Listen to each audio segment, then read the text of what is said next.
Well, hello everybody, and welcome to a new year and a new episode of We Watch Shudder. My name's JD. Who's here with me? It's Michelle. I'm no longer sick. You can't kill me that easily. 2025, no longer sick, Michelle. Woo! Hey, I mean, I'm still a little sick, but Michelle, how was Vegas? Oh, Vegas was awesome. I have so much to talk about in Michelle in Review because I think I'm going to just have a miscellaneous theatrical section for this upcoming December 2024 Michelle in Review episode that we were recording right after this one, because I saw some shit in Vegas and it was really good and it was magical. And if you ever go to Vegas, the city that never sleeps, I've got some recommendations for you. Like what? Oh, that's right. We're going to talk about them on Michelle in Review. I will say very quickly, in case nobody goes to listen to that one, Awakening in Vegas is the best theatrical performance of anything I've seen in my entire life. Is that a Cirque thing? It is not a Cirque du Soleil thing, but it is like Cirque du Soleil with magic. Oh, that's yes. Actually, I'm a big fan. I think you're aware of this, Michelle, but I am a big fan of stage magic. Penn and Teller type stuff, and especially close-up magic. But that's a different animal. That sounds we like can it would talk be about something that. I would enjoy. Yeah, in the Michelle in Review, I will go into more details. So, hey, if you're interested in magic, go check that shit out. Because holy shit, it's the best thing I've seen in my entire life. So, yeah. Excellent. We'll come back to that. Yeah, we'll talk Speaking about of really more. good things we've seen in our lives. Yes. First of all, what I love about this is obviously it's not a Shudder original or a Shudder exclusive. It predates Shudder by a solid 35 years or more. So as you saw from the title, we are talking about John Carpenter's The Thing, and it is available on Shudder right now. For some of us. It's available on Shudder. If you have Shudder as the premium add-on to Amazon Prime, as Michelle does, you're going to have to rent that bitch. Which is wild because I have several websites that I go to that tells me where things are streaming. And not only is it streaming on Shudder, it's streaming on AMC Plus. So, and I have AMC Plus, which includes Shudder through my Prime. I have no idea. I almost think that it's not even like a deliberate, they have to subscribe to a, like through us thing, and more of a technical, nobody knows that it's not available kind of thing, and it drives me nuts. I imagine it has more to do with what deal the distributors of the film have with Amazon Prime already. I don't want to go back to the Shudder app. I don't want to. I would almost guarantee it has more to do with that, because there's some sort of deal there.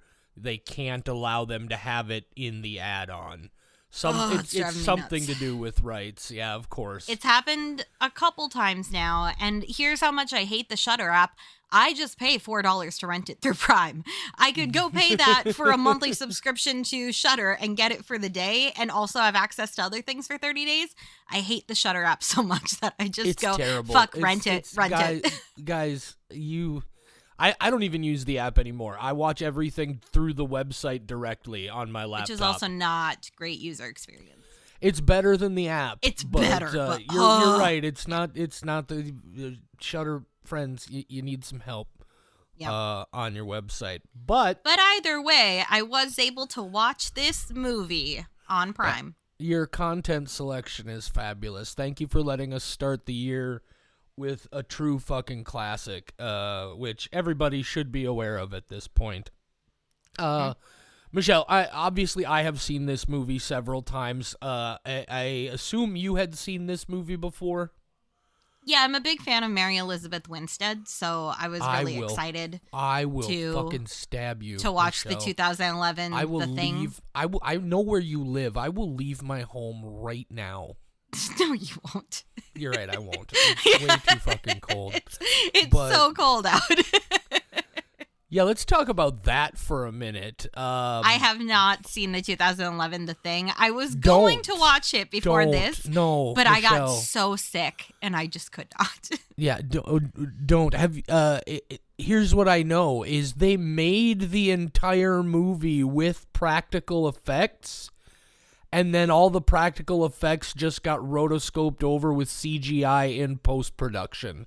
To the extent that the guys who made all the practical effects for it started a Kickstarter campaign, raised a bunch of money, and made their own movie with practical effects. I believe it's called Harbinger Down. But no, kudos to them for at least trying to make it their own story.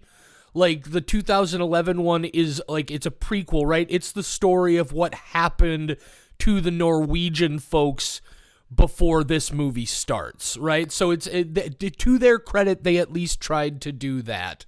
But I've only seen a few minutes of it, and I refuse to watch it because to me, it just defeats the whole spirit of what was so great about The Thing.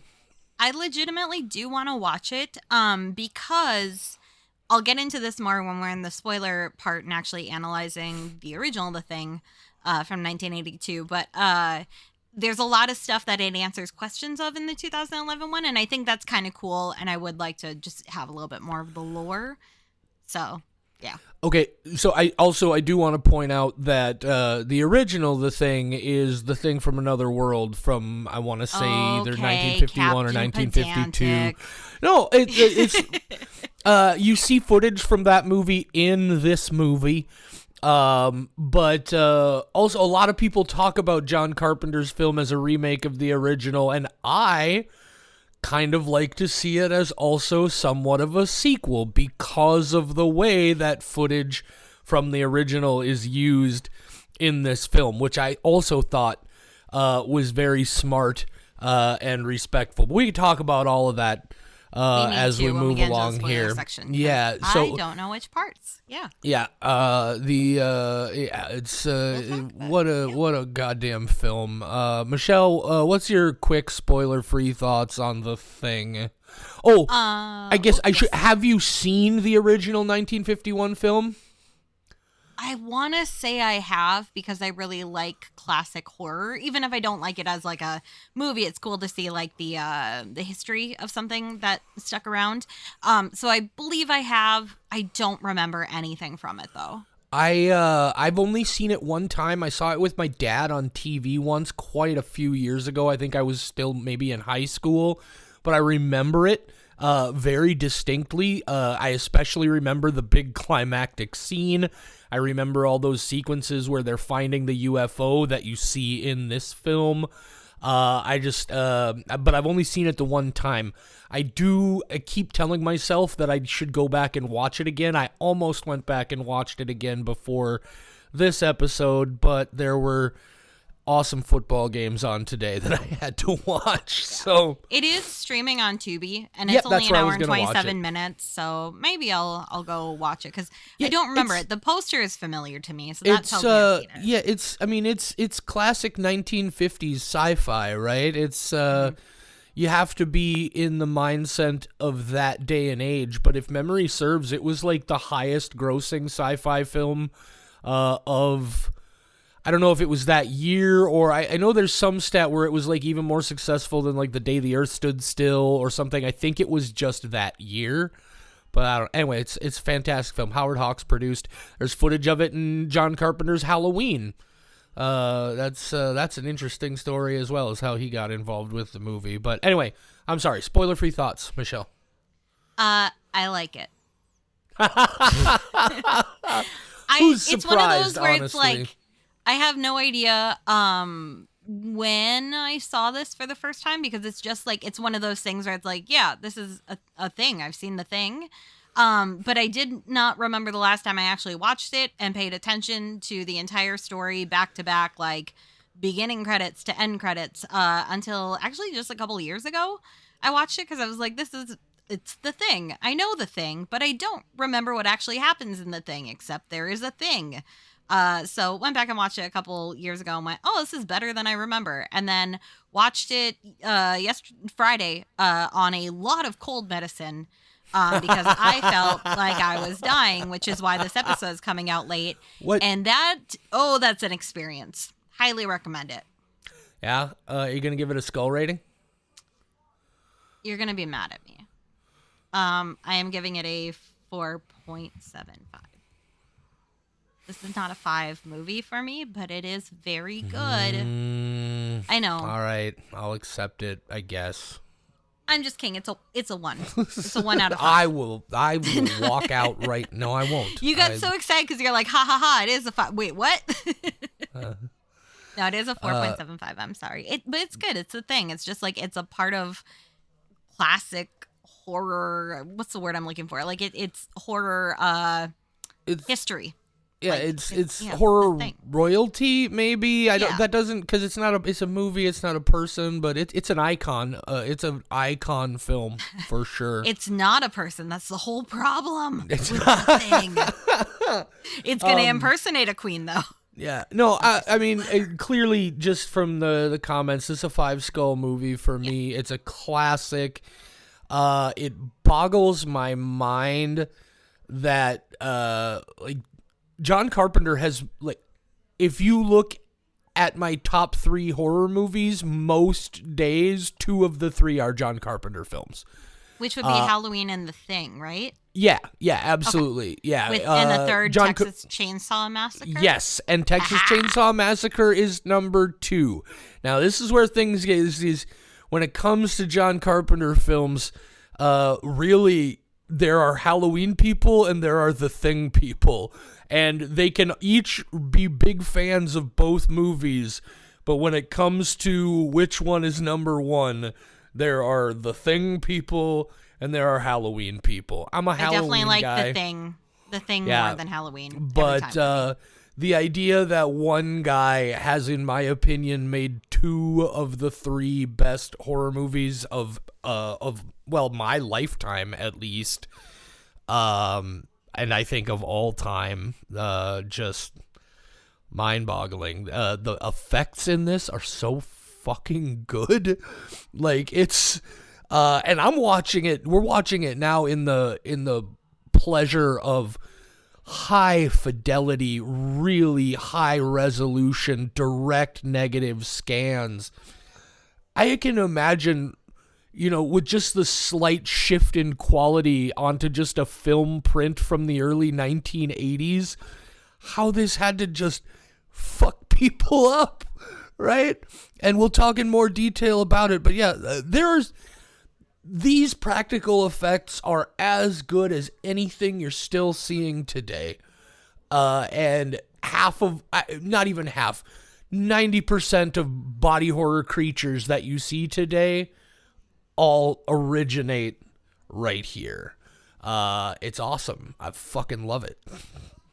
It's a good movie. It sure is. So that's the spoiler-free part. Surprise. Nobody's surprised. Wait, were we supposed to read the IMDb description, the spoiler-free part? I just realized. Yeah, probably. Okay, I'll just read it, just in case. Yeah. You never know. You never know. My friend Kate, hi Kate, she doesn't love horror movies. Maybe she's never seen The Thing. So Jenna's it's definitely probably possible. never seen it. Jenna's seen The Thing. Don't you talk shit about Jenna. Never watches the movie. Well, that's true, but I bet she's... Okay, anyway. IMDb description. A research team in Antarctica is hunted by a shape-shifting alien that assumes the appearance of its victims. The Thing, an hour and 49 minutes. See, that's why it's a 4.75. It's too long. We don't like movies over an hour and a half. Michelle, this movie is not too long. This movie is exactly as long as it needs to be. That's what she said. I will not hear you disparage The Thing. That's fair. Well, spoiler section, right, spoiler shall section, we? yeah. So I can sum this up for people who aren't familiar. Yes. I have been very much, as with every episode, I have been excitedly looking forward to Michelle's impromptu plot summary of John Carpenter's 1982 legendary classic, The Thing. Take it away. when I do these plot summaries, the more I know about the movie, the harder it is for me to summarize it, because I'm like, oh, there's a head spider. I remember the head spider. Oh, wait, but I forgot to talk about like an hour of movie before that. And it gets very jumbled. Keeping in mind that I already did not know the plot very well a couple years ago when I watched this. And then when I rewatched it on Friday, I was on a lot of cold medicine.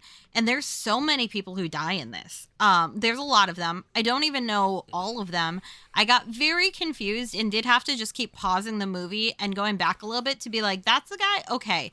So the whole point of this movie is that you're suspicious about who is a thing and who isn't a thing. And that is more so true when you have had a lot of Robitussin and Dayquil and NyQuil and a little bit of blackberry brandy, because it's the only thing that is making it so that your throat feels like it's not just full of phlegm.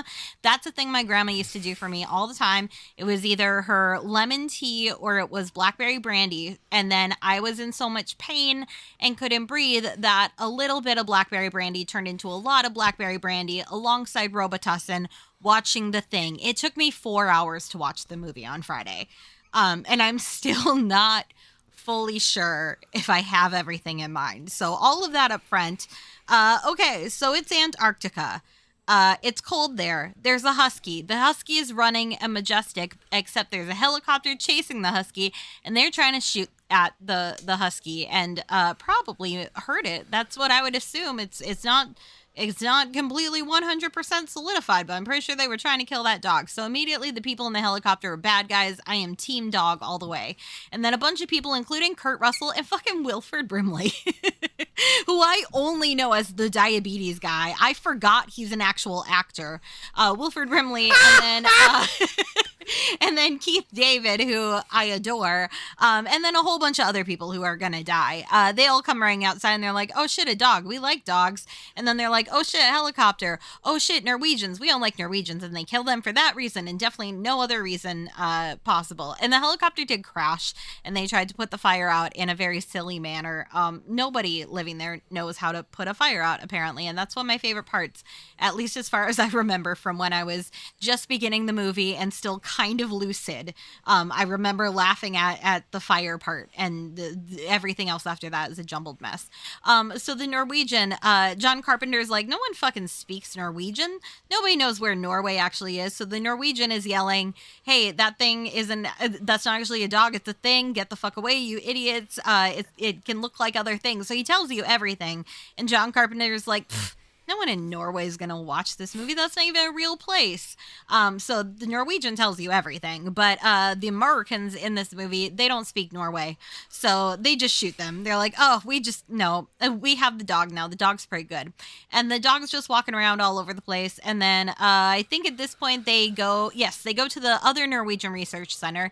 And they get there and they're like, oh shit, they're dead. Oh shit, there's ice. Oh man, there's some weird stuff going on. And then they go back to their home on the American base because Kurt Russell misses his chess game that he poured water into. And Kurt, you're about to have like a very boring time. Whiskey, not water. Okay, so Kurt Russell's about to have a bad time because he ruined his chess machine. And then he gets back to the base and they're like, why is the dog wandering around? Put the dog with the other dogs. And then the dog goes with the other dogs, but oh shit, now it explodes into a million tentacles. And then they hear the huskies barking and Kurt Russell immediately sounds the alarm, which is very silly because clearly when John Carpenter made this movie, he did not know any husky owners. Because huskies do not shut the fuck up. And if you sound the alarm every time a husky is losing its mind, like the fire department's going to stop showing up at a certain point. They're going to be like, maybe you need a different dog. So that is the biggest plot hole in this movie, is that they heard a husky barking and immediately went, danger, instead of, the husky has emotions and needs to let them out. Because that is what huskies do. But in this one case, the husky actually had a reason to be very vocal and loud. And that's because, holy shit, tentacle monster. So then they go and they're like, whoa, this thing, it's a thing and it's trying to become our dogs and we don't like that. And they're trying to figure out like, whoa, it's part dog, part thing, part alien part thing. That's the only thing. It's such a dumb phrase, but also so great that it's just the thing. And then a whole bunch of people, they start becoming the thing in various ways. Wilford Brimley, I think he's the one who winds up in the shack outside because he's like, oh shit, this thing wants to be us. And everybody, and man, this was very, very difficult to keep track of who was doing what. The only people I remembered was Kurt Russell and Keith David, and I did not know Wilford Brimley until I looked at the IMDb page later, and now it's just like, shit, the diabetes guy's in the cabin. Okay, so they're all trying to figure out who's the thing, who's not the thing. And then they're like, blood test time. And then, oh shit, this guy who we thought might be okay, he's now the thing because his blood exploded. And now he's all tentacly on the end of the couch. And then everybody else is like, wow, we don't want to be tied up next to the tentacly guy. And then they kill that guy.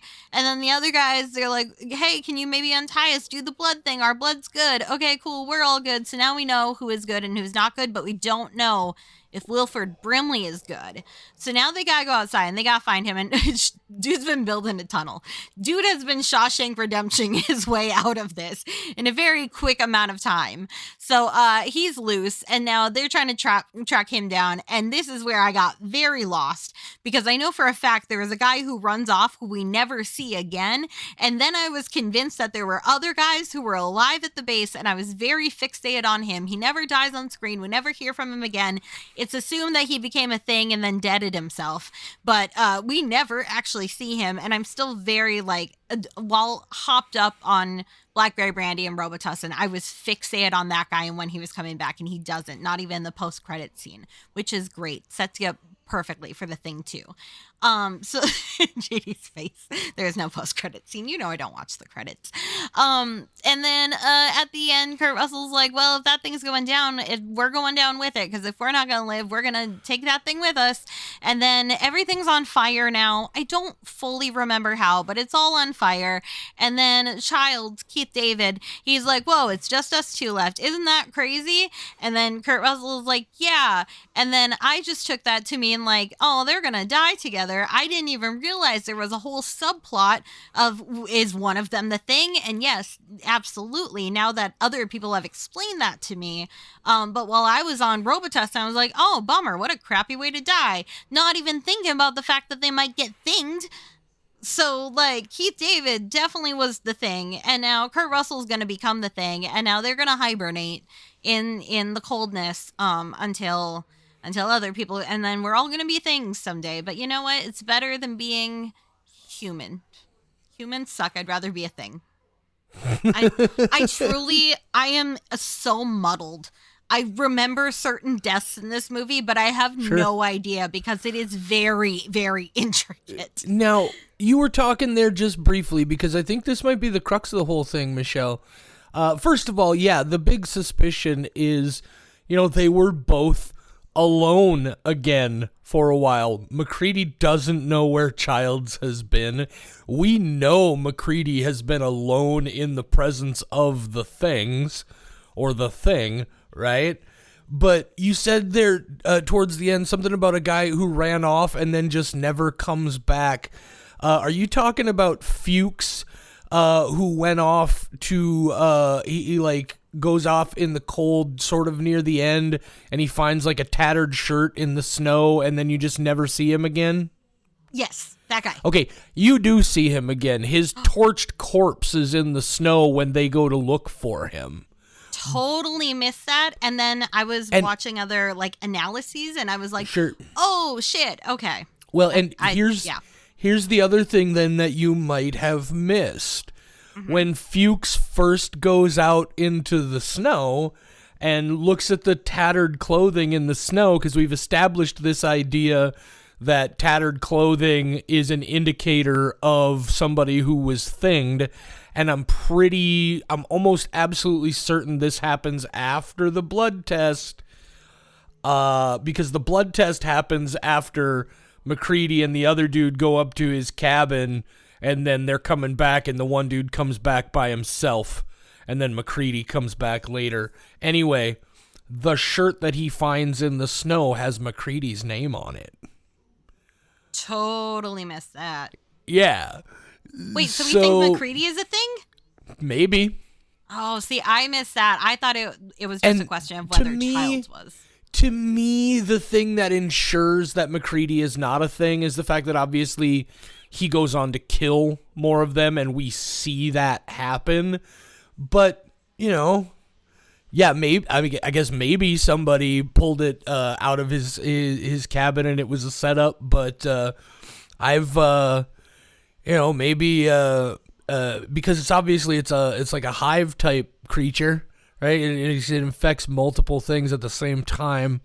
So I don't know. Maybe he was fighting off one to keep the other one alive. I don't know, man. I'm probably reading way too much into it, but yeah, I think that's actually dialogue that they have, though, saying that this thing's gonna live for itself, even if it means sacrificing others. That's definitely like a plot point that they're talking about at one point.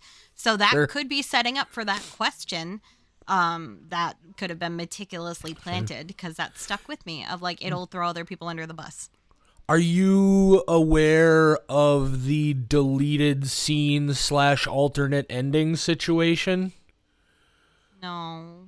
I don't remember specifically all the details, but I know it's after everything there. As memory serves, it's like a daytime shot and another helicopter, like the rescue helicopter or whatever. Somebody's coming in and they see the smoldering ruins. And as the helicopter lands, you see a dog run away. Aww. With the idea, of course, being the dog's probably infected. You know, and just like at the beginning of the movie, I don't know why. I can't remember what the logic was behind why that doesn't happen, but yeah, it's pretty dope. This did make me want to go back and rewatch Super Deep. Oh yeah, that's very Thing-like, and very squelchy, and I enjoyed that. So after I spent 4 hours trying to watch this movie, I was very confused by the time that it ended. And then I spent most of Saturday morning watching just YouTube analysis of it. There's one channel in particular called Heavy Spoilers that had like a 45-minute breakdown of basically why Childs is the thing and all these hints and stuff, which was awesome. Like, very, very good. Like, pointed out everything that I missed in my drug-addled state. So love that. Not Heavy Spoilers. I should have written down the name, but a different YouTube channel that I was watching said every time that the guys got fingered, which I do like that is, oh, he's gonna get fingered. That's very funny. So there's the intricacy of how this is all interwoven, and like at this point in the timeline, like you even just went through, like this happened after the blood test. So at the blood test, we know we're clear, but that's only at that moment. Later on, we have these suspicions again, because now they've been out of our line of sight for just a very short amount of time. There's so many people who die in very, very big, gruesome ways that I can't even think of all of the people. There's like 12 people in one shot, and they all get fingered. Oh yeah, everybody dies. Like that's the one of the things about this. Kurt Russell and Keith David, they could be fine. Neither of them could be things. Yeah, it's true. Or they could have both frozen to death, or they could have both frozen, but one of them is not dead because it's the thing, and it's just taking a frozen nap, like Kurt Russell or McCready suggested. I do take a frozen nap. Right. Apparently, that alternate ending I was talking about wasn't a deleted scene. It was a version or an ending that was put onto the film as part of the broadcast television version.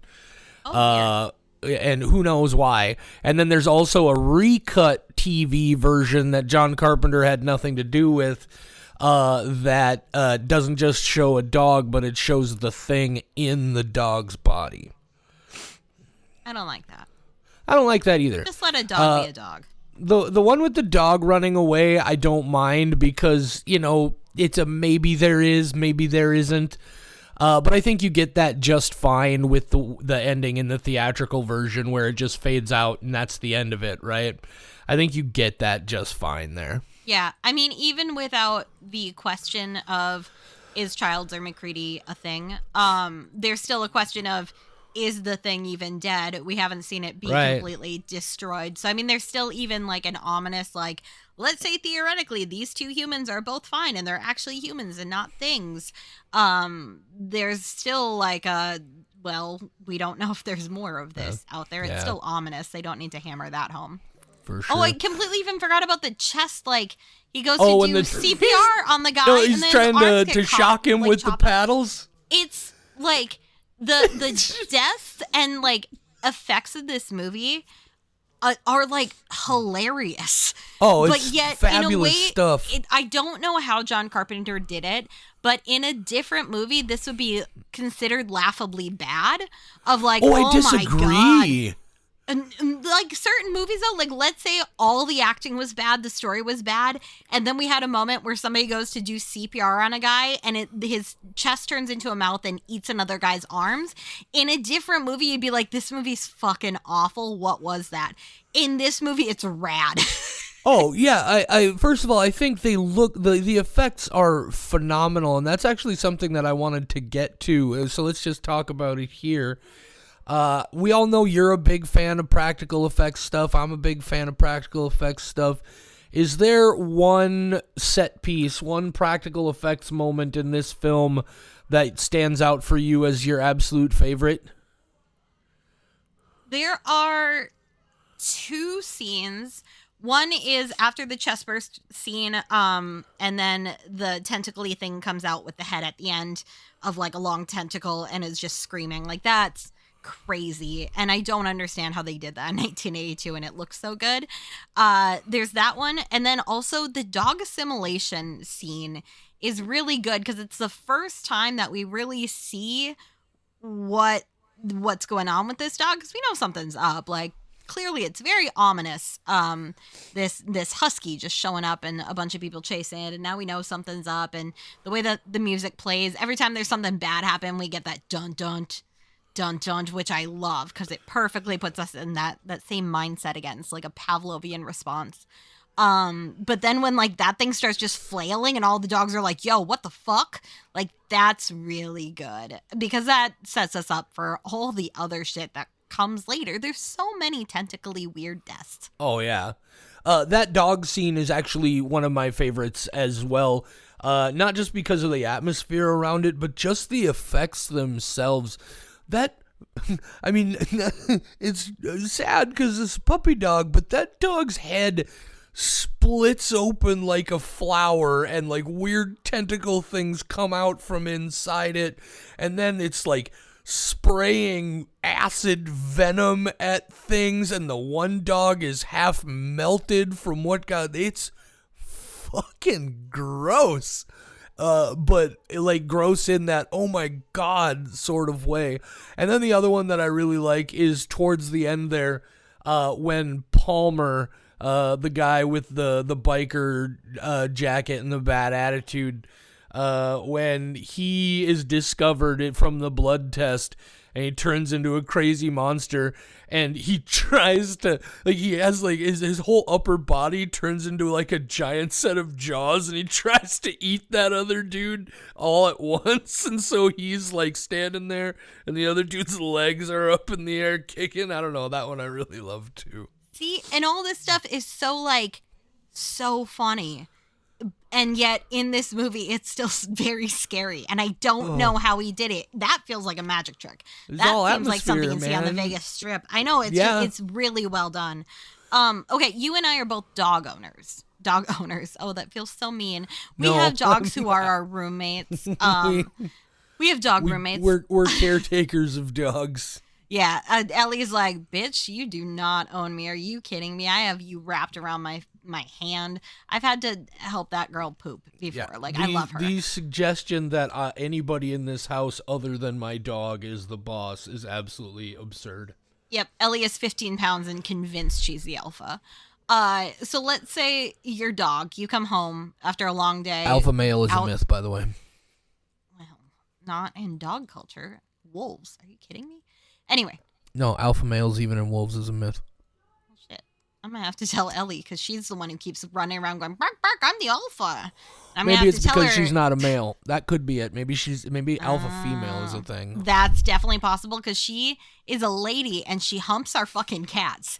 It's a dominance thing because we're like, you don't even have the right equipment for that, lady. And the other day I was like, stop humping your brother. She does the humping motion. And I have no idea where she learned it. I gotta tell you this story. You just were talking about the thing, and now we're talking about dogs trying to fuck cats. Oh, no. In high school, one of my very, very best friends, Matt, made a video of it's like a dog trying to mount a cat out in his yard, and then another dog comes along and tries to mount the first dog, and he got video of it from inside his house. But he also had the good sense that before he shot the video, he put a pornographic film in the VHS player. So he's got porn sounds behind this video of the dog fucking the cat. It's one of the funniest goddamn things I've ever seen in my life. Oh, God, I haven't thought about that in so long. I'm glad I could unlock that in your core memory base. I was so great. Oh my God. I gotta you can come over and watch see if my he's cat. still got that somewhere. Oh my God. Okay, let's say you come home from a long day and you walk in and your dog is like, bark, bark, welcome home. And then tentacles and they go flying everywhere. And suddenly your dog, you're going to think it's cute still, right? Because I absolutely would. I'd be like, oh, Ellie. I mean, you learned a new trick. As long as he doesn't try to murder me, yeah. Well, yeah, it's probably going to murder you. I mean, if this dog tries to kill me, I'm sorry, but I'm going to stab it. Oh, no. I've already decided that I will die in the zombie apocalypse because my dog will not shut the fuck up. And I just have to accept that. If I'm serious about surviving, I'm going to have to kill my pets. So that's a thing. I've had dog's gotta go. long sleepless nights. No, I've had long sleepless nights about how I will have to murder my pets if we ever have a zombie apocalypse actually break out. And that's the part they never go through in movies. The pets die or the pets get the humans in trouble. You never have somebody who's forward thinking and like, fuck, I gotta walk around and kill 4 cats and a dog in this house. Used to be 4 cats, a dog, and 2 chinchillas. Like, that would have been the saddest fucking start to a zombie movie ever. The saddest thing about the zombie apocalypse is you have to euthanize your pets. Yeah. They're not just going to let them go outside. They're going to hang around the house because they can't fend for themselves. And then they're just going to starve to death or still wind up getting me eaten by a zombie. I have had long anxiety-riddled sleepless nights because I've had to think about like, shit, how would I kill my pets in that case? What would I have to do? What do I have around the house? It's been very sad. Anyway, one of the other things, these are the things that popped into my head while watching this movie and this is why it took me 4 hours to get through it because I was so high on Robitussin and blackberry brandy.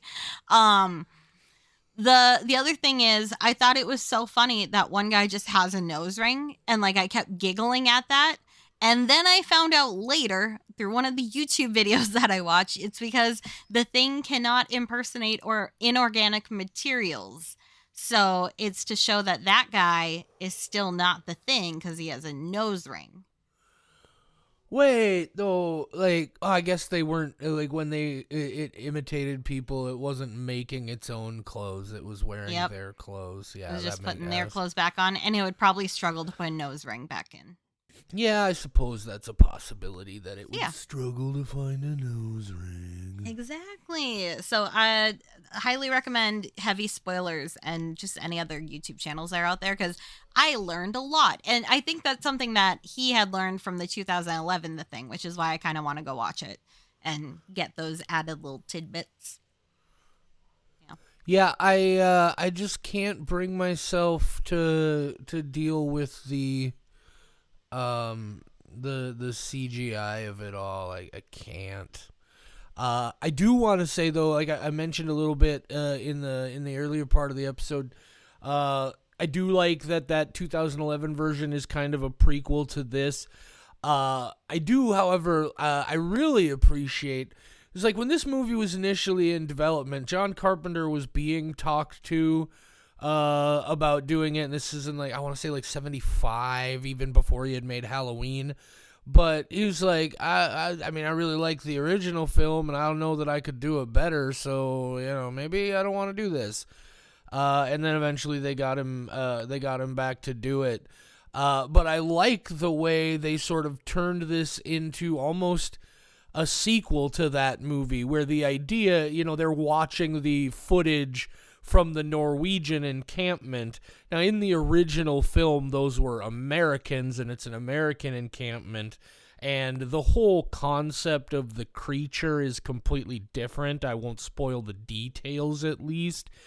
But they give you just enough of it, and they kind of retrofit it to create that idea that, what was going on there is then what became this situation. They discovered it significantly later. The Russians found it, but no, I like the way they all play together. Have you ever read the original story, the novella that these are based on, called Who Goes There? No. I haven't either. I want to track it down and read it, because from what I understand, this version of it, John Carpenter's The Thing, is far more faithful to the original story than the original film was.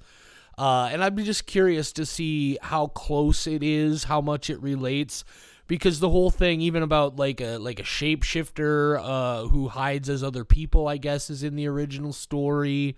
The whole paranoia element is there, and that stuff isn't really a part of the original, I assume, because shape-shifting special effects in 1951 are not really going to be the greatest. But, I like this movie enough that I kind of want to find that novella and give it a read. You should. Big book nerd Bertha would do the same. Big book nerd Bertha. Do you still have big book nerd Bertha plans? I hope so. We had to wait until post-holiday, so yeah, I haven't of course.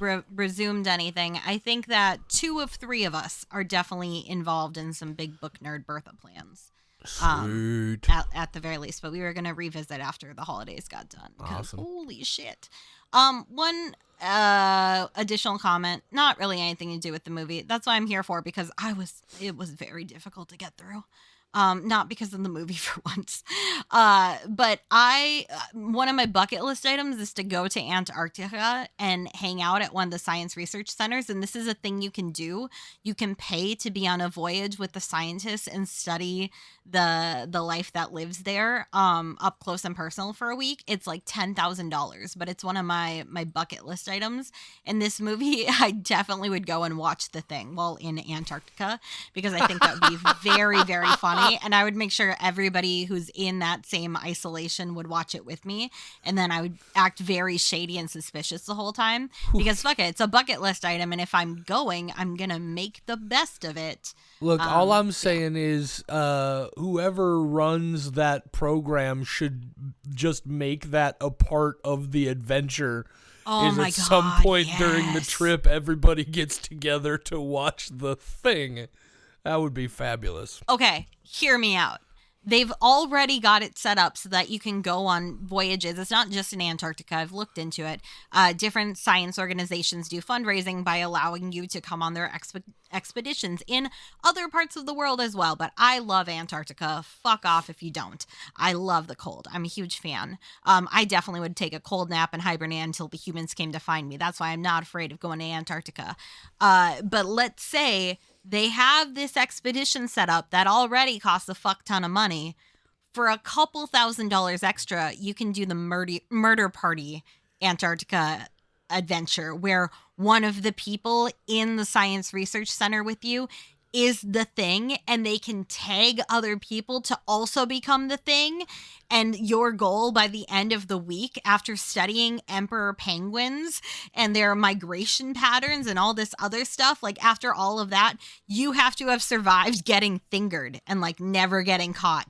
So just like going as pairs everywhere you go to make sure, and like being suspicious of everybody, not sharing food and water. I would pay several grand extra to have that experience. I'm sorry, I just got completely lost in the phrase, you have to survive getting fingered. Is that a concern that a lot of people have, being fingered always to death? Fingered, not fingered. Oh, fingered. I totally misunderstood. Fingered. But See, I would have gone with also thinged. huge concerned. No, it's just the one YouTube guy said fingered over and over again, and I can't get it out of my head. Oh, I absolutely. Maybe we could get like a We Watch Shudder week down in Antarctica. It's just like, People what go an do this. incredible out of context quote. You have to survive being fingered. Oh, it's like high school all over again.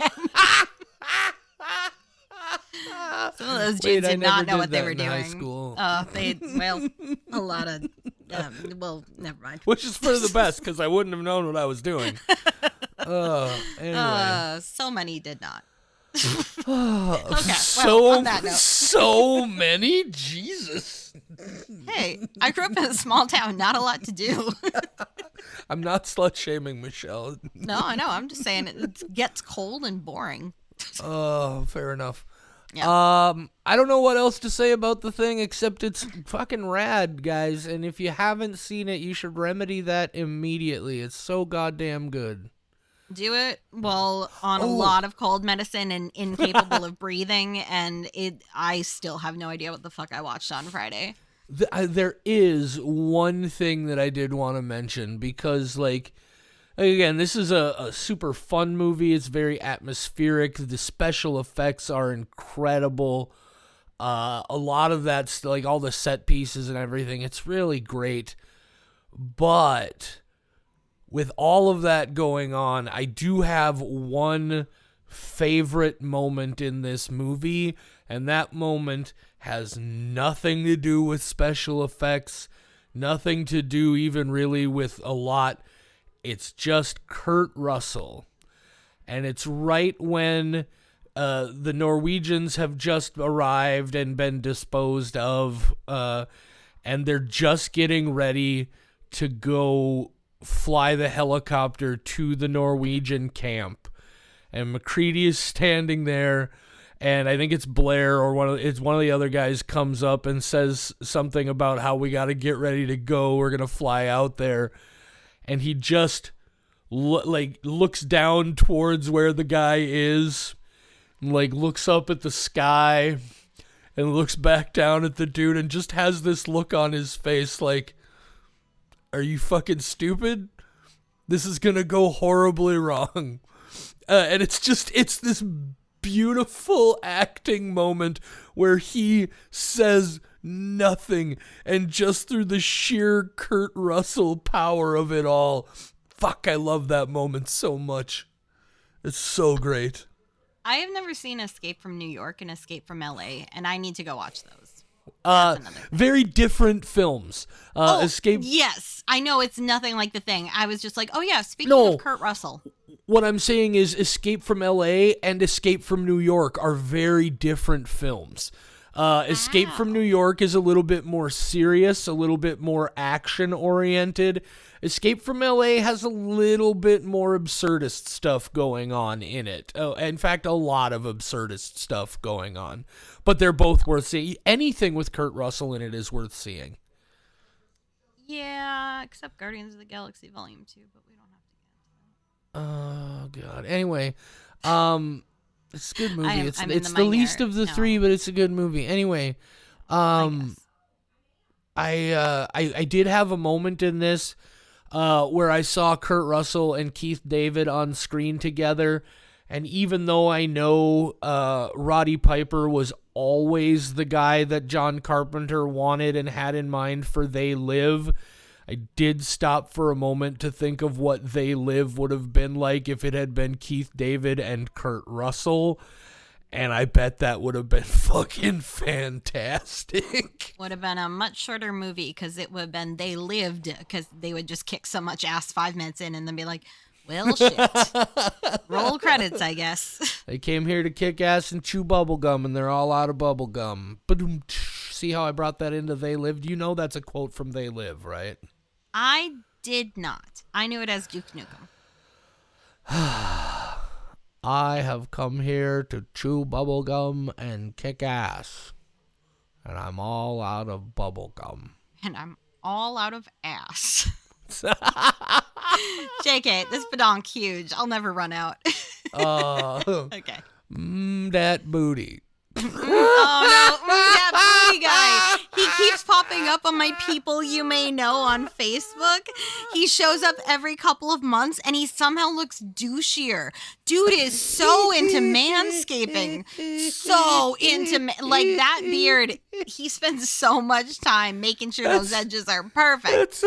That's another long pushed back memory that just sprang to life. You want to share that story with our audience, Michelle? I went on one of the worst dates of my life.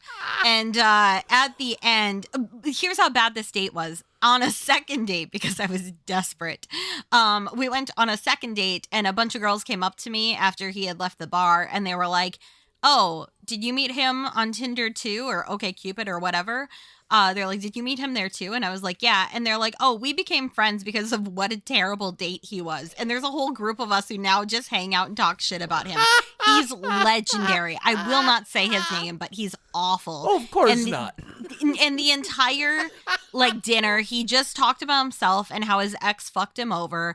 And then at the end of the date, he walked me to my car, grabbed my butt and said, that booty, and then got in his car. So he's forever that booty guy.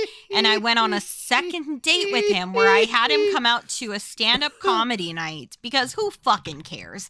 Whatever. They we like sure me. Didn't at the time. No, God they either damn. like me at my Waka Waka, or if you can't handle me at my Waka Waka, you don't deserve me at my Bow Chicka Wow Wow. I was gonna say you don't deserve me at my that booty. You don't deserve me at that booty. And then afterwards, we went out to a different bar and he drank an entire pitcher of beer by himself and then yelled at a lady who was sitting at a different table and said that she was cock blocking a guy and she was such a slut and leading him on. And they did not know him. He did not know these people at all. He could just tell from their body language. And I drove him home while he talked and bragged about how he sued a lady in high school for having sexual allegations against him, but his parents have money, so she lost. And then after I dropped him off, he sent me a text like, yeah, I don't like that you think that you're better than me, so I think we should just call it good. And I went, I don't think I'm better than you. I know I am. Have a good night. And blocked. Michelle, there are layers of that I didn't even know until right now. Yeah.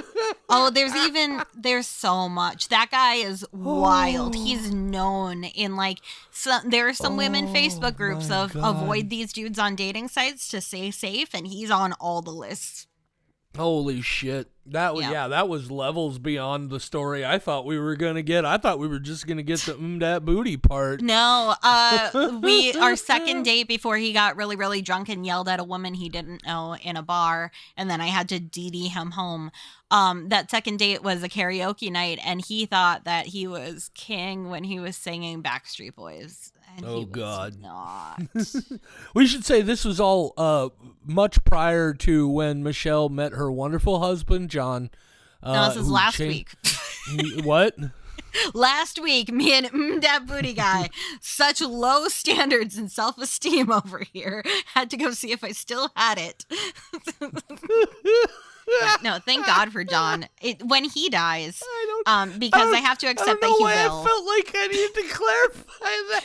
No, it's all good. When he dies, I'm never dating again. I cannot survive in this world. I can't. There's too many dat booties out there, and not enough Johns. Here's what I love about that is apparently you're assuming he's gonna die while you're still in dating age. Oh, well, hold up. We have dating ages before 65, and then women go through menopause, and then 70, they're jackrabbits again. Nursing homes are rampant with STDs. Yeah. So, maybe right when he dies, which, God forbid, I need to go before him. I'm the one who's always sick, and I'm the one who has massive mental health issues. I have so many risk factors. I definitely am going to off myself first. And I do mean off myself. There's a possibility, but I need to go first. Warning. He cannot leave me alone with the pets, though, is what I'm getting at. I cannot handle our household alone. I need him here. And he can handle it without me because all the vets like him. They just tolerate me. So it's funny to me that I'm suddenly all squeamish about Michelle just randomly saying things like I'm gonna off myself when I'm the guy who once told a 16-year-old kid at an open mic that now was the only good time to kill yourself if you have any plans, because the older you get, the less anybody gives a shit. Oh my God. Yeah, we could get into that. It's so true. Oh, Michelle, our comedy years we were interesting people, were we not? Yeah. I started doing stand-up comedy because my suicide attempt failed, and I figured, fuck it. That's a true story. I didn't kill myself, and I went, well, I guess I need a hobby. Yeah, mine started after about 6 weeks after the first utter fucking heart-shattering breakup I ever had in my life, and I said to myself, to get pain out. Well, no, I just said, well, same thing. It was like, I can't possibly feel shittier than I do now, which, man, never, ever say that. I promise you can always feel shittier. But, yeah. The first time I bombed at an empty open mic is one of the worst moments of my life. It really is an interesting psychological phenomenon, stand-up comedy. It really should be studied a little bit more deeply than it is. We should just do a bonus episode with some of our stories, because I could write books. God. I could write. I don't know if I want to go back to some of those places, Michelle. I don't know if I want to go back to the place where one of the headliners I was on the road with traded one of my merch t-shirts for a blowjob and then wanted to pay me for it in cost, not in retail. And you didn't even get the blowjob. Exactly. At least I could get is the full $20. Or a blowjob. Didn't need to be from her. Whatever. Lights off, they all feel the same. I mean, you're not wrong, but no, I'm not. Unless I have like a huge beard. But wow, this episode got weird. Yeah. As was the thing. It's a weird movie. Yeah. I didn't have a lot to say about it because I was so out of it, and it's just a classic. I have nothing else to say. Check it out. It's a rad film. Next week on We Watch Shudder. Well, somewhere in here you're also going to get the December Michelle in review, but then next week we get Svalta. We get what? Svalta or Getaway. Oh yeah, I was like, what the fuck is a Svalta? I was like, my schedule says Getaway. Starring Nick Frost, original I title know, of Svalta. I know. This was one I was going to rent, so I'm glad that it's getting dropped on Shudder and I can save $5. Unless, of course, Shudder doesn't have it, and then I will pay $5 anyway, and I will send them a strongly worded email.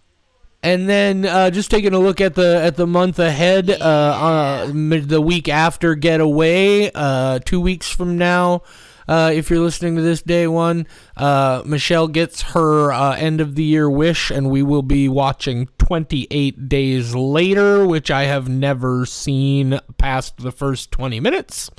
I have a feeling you're not going to like it, and it'll break my heart, but that's okay. Here's the one thing I can tell you right away is something about it I already know is going to annoy me, is it has that very early 2000s high exposure, real sort of jittery Normandy beach sort of look with how the camera feels and the way the images appear. That being said, I have finally seen it enough times that I think I can at least overlook that to judge the movie on its merits. We shall see. Then, however, on the 25th, 3 weeks from today, we're going to watch Grafted. This is a movie that I've heard so much about. I'm stoked to see it as soon as I can. And then we get the Chris Jericho pro wrestling horror movie, Dark Match. That should be interesting. I'm a pro wrestling fan. I'm a horror movie fan. Chris Jericho is questionable. I also know he's not like the biggest part of the movie, I don't think. I don't know. But that's what we got coming up. I would tell you more, but that's all that's on the schedule in front of me. So Well, 28 weeks later at some point. Well, we'll see about that. It's very divisive. I like it. I did not like it the first time I watched it, and now I love it. Oh yeah. We'll get. Oh, we have a bonus episode coming up later this month as well. I'm not gonna tell you what it is. I will tell you. It's gonna be dropping on Wednesday the 29th, right in between Grafted and Dark Match. I didn't have it on the official calendar. I gotta go add that. Yeah, I got to get that put on there as well. Big surprise episode there. Ooh, I have therapy that morning. That's going to be a good episode. Yeah, it should be a real good one. You've seen the movie already, right? Yes. Yep. Yeah, I've watched it twice now. God damn. I'm very much looking forward for a debate. I'm preparing like a high school debate team because I know the things you're going to come in to talk to me about and how I feel about them, and I'm preparing for you to disagree with me wholeheartedly. So I'm going Interesting. prepared. Interesting. Because when I start going, well, blah, blah, blah, I know you're going to be like, wait a minute. And Are you? I'm racing. Yeah. Are you, though? Yeah. I'm think prepared. I think you might be surprised by some of my thoughts on that film. Everybody's like, guys, stop it. We don't even know what fucking movie you're talking about. We've been here after the Thing review for 20 minutes. Just be done with it. Yeah, they have a point. You have a point. You have a point, guys. Tune in on the 29th, though, because we're going to argue. Tune in every episode, you guys, because we're probably going to argue at least a little bit. True. Okay, don't get fingered. Say goodnight, JD. Good night, JD. For more horror content, visit WeWatchShutter.com, where you'll find our world-famous patent-pending Ghoul blog and Squelch files, as well as a schedule of upcoming episodes. Find us on social media at WeWatchShutter on Facebook, Instagram, TikTok, and I guess Twitter if you're still doing that for whatever reason. You can email us. mail@WeWatchShutter.com is the address. mail@WeWatchShutter.com. You can even call and leave us a voicemail, 701-566-9510. No, really.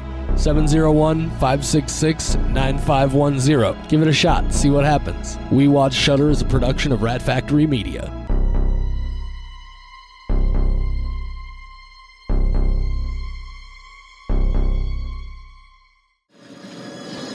Anybody there?